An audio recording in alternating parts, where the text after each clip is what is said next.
Good morning, my people. What a lovely Wednesday morning. Sky is cloudy. And we are ready for our morning dose. Let's go for a run, shall we? Your thoughts determines your destiny. How you think, how your brain is wired, affects how you do things, affects your future. So a lot of us live in our past, and everything that we do is affected by our past experiences. So you find the way you make your decisions is based on a past experience. Maybe you tried a business in the past, and the way you're doing it because you didn't have, the prowess, or you didn't know how to do business. You burnt your fingers, and that emotions, that pain of losing your money has always been there in your past. So every time you feel like you want to start a business again, that pain comes again. The emotion element of things that affects how you think, because you now attach business and starting business as a hard thing, as a painful thing. So you never even start. So you're always living in the past, because everything is now affected by something, something you've done in the past, or something that has happened to you or your friends in the past. So you're always scared. So we are always scared of an unknown, the fear of an unknown.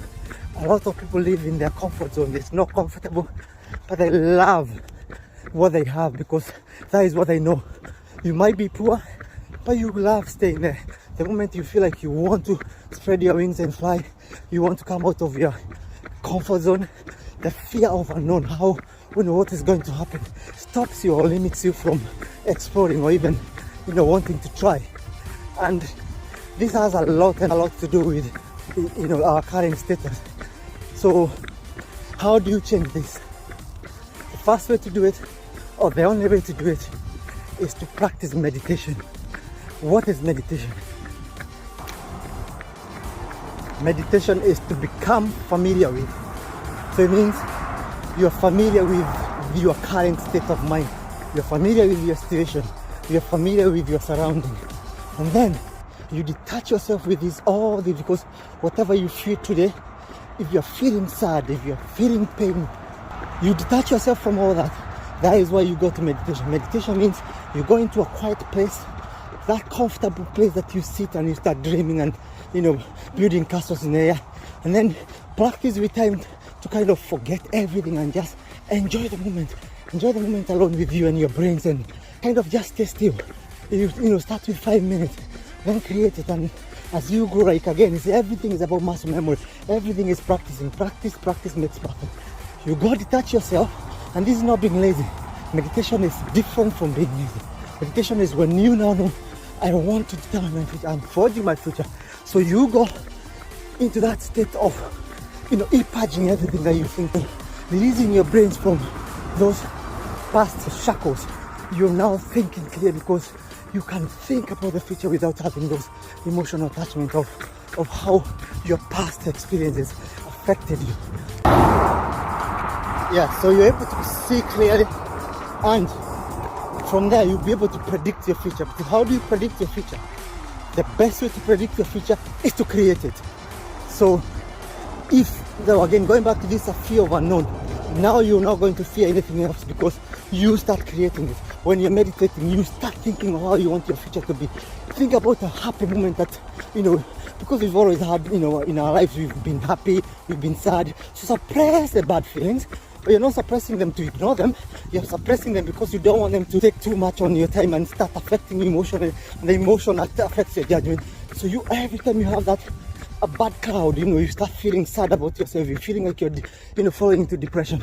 Suppress them by thinking positive, thinking about a past experience that made you happy, and attach those good things. When you're feeling happy, then you're able to think clearly, and that is how you start to predict your future, because you're thinking of the future you want.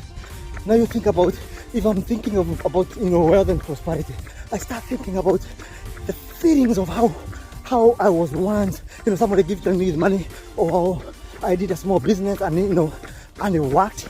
how I felt liberated. Hold on to that energy, because that's the happiness you want. That is how you're going to predict the future, because you already have a feeling or an attachment of how it feels to be nice. Because living in the past does not help anyone. Living in the past makes you, fall into depression, makes you, a miserable person, and that affects your present and your future. And then it doesn't help. So the current status you're in, it can never get worse than it is. The best way to do is to detach yourself from it and start now thinking of the future, because the moment you soak on your sorrows, or the moment you just sit there and wait for manners from heaven, it's not going to happen like that. You're not going to expect someone from the blues to come and help you when you're not helping yourself. Even luck, and we're told, lack of success is when opportunity meets preparation. So you have to start preparing yourself. You start by meditation, and meditation is now thinking about the future you want, thinking about things. There's a big saying that people don't understand what it means. Fake it till you make it. A good example, and a simple one that will bring an analogy to home. Thinking about something happy. You feel like you're happy. There's so many things that are making you unhappy, but you choose to be happy. You start thinking about the happiness. You start thinking it and see it and predict it and think about it. So much so, it becomes a reality. Remember, our brains or our subconscious mind, it's a funny thing. Because our subconscious mind doesn't have a mind on its own.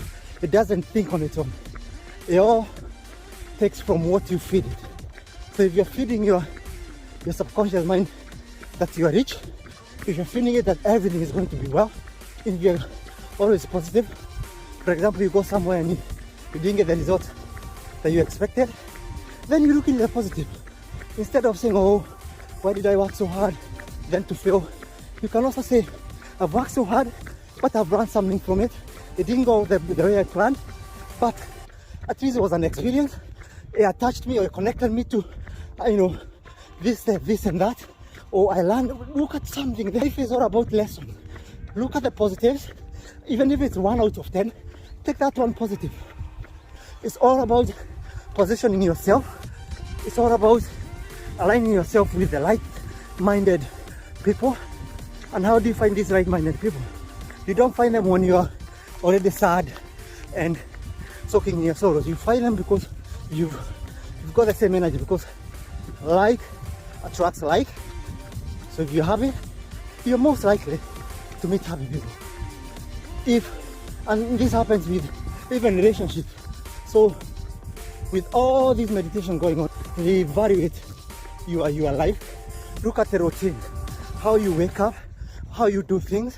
Those things are all done in autopilot. You want to step out of autopilot.